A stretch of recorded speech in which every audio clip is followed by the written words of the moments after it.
नमस्कार साथियों, आप सभी का स्वागत करता हूं आपके अपने YouTube channel I on target में। साथियों, इससे पहले की क्लास में हमने हिंदी के विकास क्रम की बात करी थी। आज हम उसी के आगे की क्लास को पढ़ेंगे। साथियों, आप सभी के मन में थोड़ी सी मैं बात करना चाह रहा हूं आपसे। आप सबके मन में ये है कि भर्ती नहीं आ रही है या मंत्री जी का अभी क्या बयान सदन में हुआ है। साथियों, इन सब बातों से हट के हम लोगों को इस समय केवल एक बात सोचनी चाहिए। साथियों, अभी आपको भी पता है बीएड और बीटीसी का केस अभी कोर्ट में पेंडिंग है। जैसे ही उसका रिजल्ट आएगा, ये मान के चलिए आपको पता भी नहीं लग पाएगा, आप तैयारी भी नहीं कर पाएंगे और टेट का आपको नोटिफिकेशन देखने को मिल सकता है। आप भी जानते हो चुनावी वर्ष है, क्या गवर्नमेंट कह रही है, क्या मंत्री जी कह रहे हैं। उन सब चीज़ों से हट के जो चीज़ें हम कर सकते हैं वो चीज़ें हमें करनी चाहिए। आप भी जानते हो, जैसे कि अभी मैं बात अगर शिक्षा मित्रों की करूं तो आप भी जानते हो हर व्यक्ति आज लगभग मैं मान चलो 35 प्लस उम्र में हो रहा है। आप भी जानते हो इस जो हमारी ये अवस्था होती है उसमें विस्मृति बहुत ही तीव्र गति से बढ़ती है।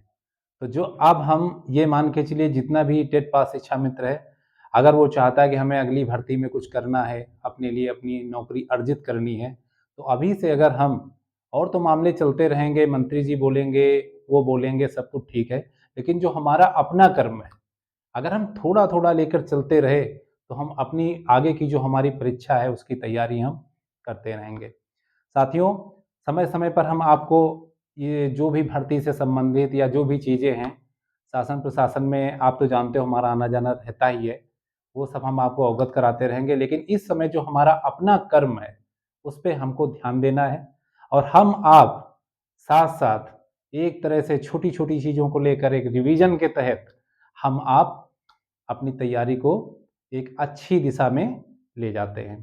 साथियों, अब मैं बात करता हूँ हिंदी भाषा के विकास के क्रम की। ये आपकी दूसरी क्लास है। हिंदी भाषा के विकास क्रम की अगर हम बात करें तो इसका क्रम जो शुरू होता है हमारी प्राचीन आर्य भाषा से शुरू होता है। प्राचीन आर्य भाषा जो है 1500 ईसा पूर्व से 500 ईसा पूर्व तक चली। इसके तहत दो भाषाएं आई। नंबर एक आई वैदिक संस्कृत, दूसरी आई लौकिक संस्कृत। और जो ये विकास का क्रम था ये तीन भागों में विभक्त किया गया। पहला प्राचीन आर्य भाषा, जिसका मैंने अभी आपको बताया कि 1500 ईसा पूर्व से 500 ईसा पूर्व। दूसरी मध्यकालीन आर्य भाषा, जो ये आई 500 ईसा पूर्व से 1000 ईसा पूर्व। तीसरा इसका जो भाग डिवाइड किया गया आधुनिक भारतीय आर्य भाषा, जो 1000 ईसा पूर्व से अब तक की चल रही है। अब फिर प्राचीन आर्य भाषा का दो भागों में इसको बांटा गया, एक वैदिक संस्कृत, एक लौकिक संस्कृत। मध्यकालीन आर्य भाषा, इसको तीन भागों में बांटा गया, एक पाली, प्राकृत और अपभ्रंश। जैसा कि हमने उस दिन इसी के क्रम की भी बात करी थी, तो इसके क्रम में मैं एक छोटी सी चीज मैं आपको बताना चाह रहा हूं। साथियों, ये क्रम हमेशा पूछा जाता है, चाहे आप जो भी परीक्षा दो ये क्रम पूछा जाता है। तो इसको याद करने का मैं आपको बहुत सही तरीका बताता हूं। जैसे आपको इसको याद करना है, आपको याद रखना है, तो आपको सर्वप्रथम पहले तो पता ही है कि पहले हमारी जो है संस्कृत आएगी। पहले भाई आपने क्या किया, संस्कृत आ गई। संस्कृत के बाद में फिर आई पाली, फिर आई प्राकृत। तो हम क्या करेंगे, पहली तो हमें संस्कृत याद रखनी है, दूसरी पा से पाली, पा से प्राकृत।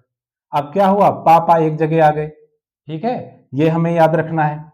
फिर क्या होती है, फिर इसके बाद में अपभ्रंश के बाद में आती है अवहट्ट। तो हमारे पा पा एक जगह हो गए, आ से अपभ्रंश, आ से अवहट्ट। अगर मैं अवहट्ट की बात करूं, आ से अपभ्रंश, आ से अवहट्ट, ये एक जगह हो गए।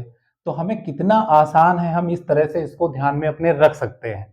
एक बार फिर से देखते हैं, संस्कृत पहले नंबर पे, पा से पाली, फिर प्राकृत, फिर अपभ्रंश, अवहट्ट, पा पा आ, और फिर आपकी जो है हिंदी आ गई।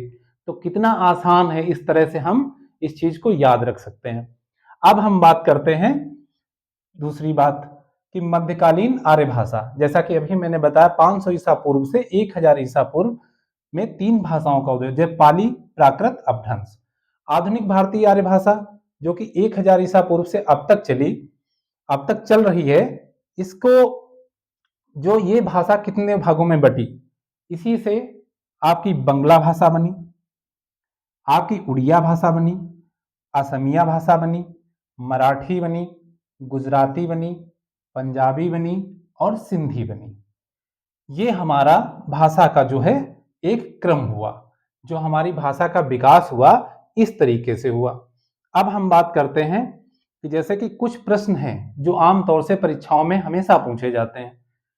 हिंदी की 5 उपभाषाएं हैं, इस पर हम विस्तृत क्लास भी बनाएंगे कि जो उपभाषाओं पे जो हम बड़ी क्लास बनाएंगे इसमें, जिसमें आपको सारी चीजें कैसे कैसे क्या उपभाषाएं बनी वो हम बताएंगे। लेकिन जो आपको अभी याद रखना है वो चीज आपको ये याद रखनी है कि हिंदी की 5 उपभाषाएं हैं और 18 बोलियां हैं।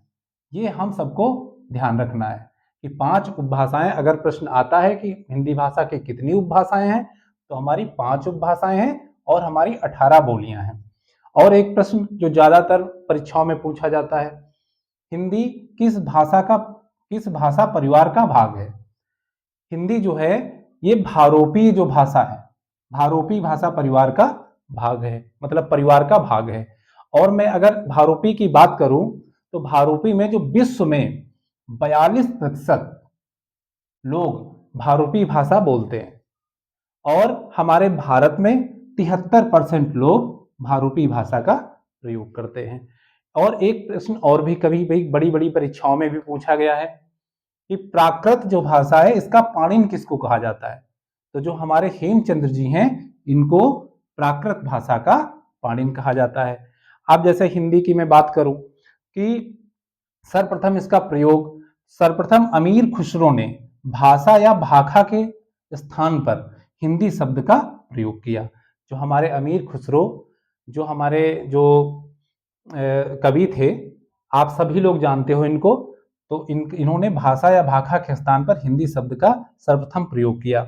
और इसी चीज को आगे के क्रम में मान के चलो, अगर 13वीं सदी की बात करें, 13वीं सदी में फारसी कवि जो औफी थे, इन्होंने हिंदवी शब्द का प्रयोग किया।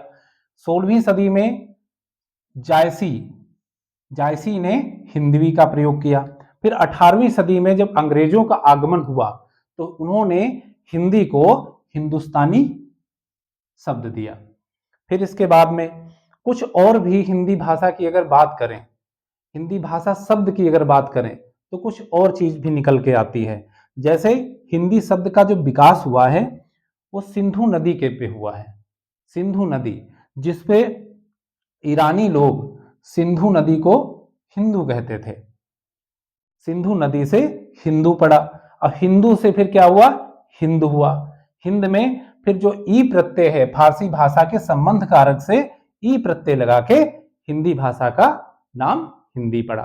तो ये सब कुछ इतिहास है हमारी हिंदी का। हिंदी सब्जेक्ट जैसे हमको लगता तो बहुत सरल है, लेकिन हिंदी भाषा के विषय में काफी सारा इसका इतिहास रहा है, और मैं इसको छोटी छोटी क्लास में ला करके आपको मैं पूरी जानकारी इससे संबंधित देना चाहूंगा। इसके बाद में एक उस दिन हमने सभी चीजों की बात करी थी कि जैसे मैंने पाली की बात करी थी। पाली में जैसे गौतम बुद्ध के जितने भी उपदेश थे, या आप समझ लो एक रिवीजन के तौर पर ये ले सकते हैं, पाली के जितने भी उपदेश थे, गौतम बुद्ध जी के जितने भी उपदेश हैं वो पाली भाषा में मिलते हैं। महावीर स्वामी जी के जो भी उपदेश हुए या जो वो कितने प्राकृत में हुए। अपभ्रंश में जैसे हमने बताया था स्वयंभू को जो है अपभ्रंश का, स्वयंभू जो हमारे हुए तो इनको क्या किया, अपभ्रंश का वाल्मीकि कहा गया। ये सब हमने उस दिन अपनी पहली क्लास में बताया था, आप उसमें देख सकते हैं। उसमें एक चीज अवहट छूट गई थी। कुछ हमारे साथियों ने मुझसे कहा भी कि आपने सर अवहट के बारे में नहीं बताया था, लेकिन टाइम पूरा हो गया था तो मैं आज आपको बता रहा हूं।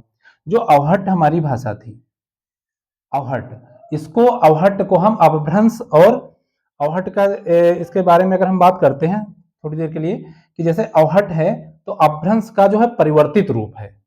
अवहट जो है ये अपभ्रंश का जो है परिवर्तित रूप है, और इसका सर्वप्रथम प्रयोग जो मिलता है, अवहट का सर्वप्रथम प्रयोग ज्योतिरीश्वर ठाकुर की जो ग्रंथ है वर्ण रत्नाकर, ये बहुत ही इंपॉर्टेंट है। सारी चीज़ें देखो, परीक्षा के सारे इतनी हमारी लोगों की संख्या बढ़ गई है, जितने भी हमारे प्रतियोगी हैं, तो अब जो पहले आते थे, जो प्रश्न आ जाते थे कि मान लो सरल आ गए ऐसे, तो इन सब चीज़ों को यहाँ से भी प्रश्न बनेंगे।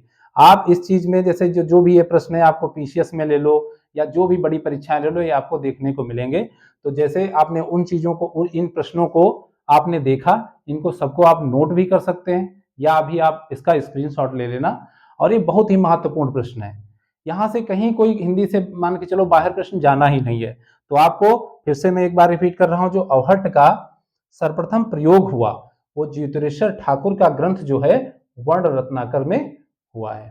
तो साथियों, आप सभी को ये क्लास कैसी लगी आप सब लोग कमेंट में जरूर बताना, और इसके आगे की क्लास मैं जल्द ही लेकर आऊंगा।